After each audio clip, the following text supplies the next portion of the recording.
কি আনছিল? এটাও অনেক সময় ট্রাইবেলাররা করতে জানি বিরিয়ানি কি কাঠটা ওইটা ইদানিংও বিক্রি হইতেছে? না ইদানিং তো বাজারে বিক্রি হয় না, ইদানিং বাজারে নাই। আপনি কোনো ধরনের পদক্ষেপ নিয়েছেন না? হ্যাঁ, আপনি কি কোনো না, ধরনের? এটা যখন ট্রাইবেলে আনছে তখন এরা চুরি চুরি কিনছিল আর কি, এটা তো আমরা বাজারে বিক্রি হয় না। এই ব্যাপারে আপনি বন দপ্তরে জানাইছেন?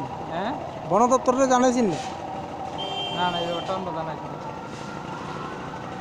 এইভাবে বাজারে এটা তো হঠাৎ করে একদিন লয়ে উঠছে। কি নাম আপনার? আমার নাম নরেশ চন্দ্র দাস। আপনি মাছ বাজারে? আমি মাছ বাজার সম্পাদক।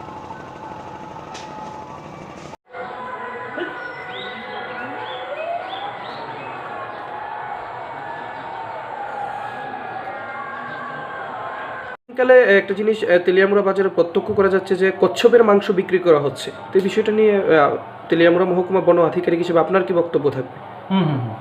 আপনি সঠিকভাবে বলছেন কথাটা। বিষয়টা আমারও নজরে এসছে এবং ইমিডিয়েটলি আমি অ্যাকশন এসেছি। আমাদের যে প্রোটেকশন গ্রুপের স্টাফরা তাদেরকে ক্লিয়ার ইনস্ট্রাকশন দেওয়া আছে এবং আমি পার্সোনালি বিষয়টা মনিটর করছি। তো যে জিনিসটা হচ্ছে এখানে কচ্ছপের মাংস বিক্রি হচ্ছে, মানে জিনিসটা টোটালি ইলিগেল। এটা শিডিউল 1 অ্যানিমেল। তো আমরা এগুলোকে কোনো অবস্থায় বরদাস্ত করবো না। আগামী অল্প কয়েকদিনের মধ্যে এটা রেজাল্ট আপনারা দেখতে পাবেন, এটা আমার বলা। তো মানে যারা এগুলির সঙ্গে যুক্ত তাদের বিরুদ্ধে তাদেরকে কোনো অবস্থায় ছাড়া হবে না, এগুলো কোনো অবস্থায় অ্যালাউড না, ইলিগেল, টোটালি ইলিগেল অ্যাক্টিভিটিস, এগুলো আমরা হতে দিতে পারি না।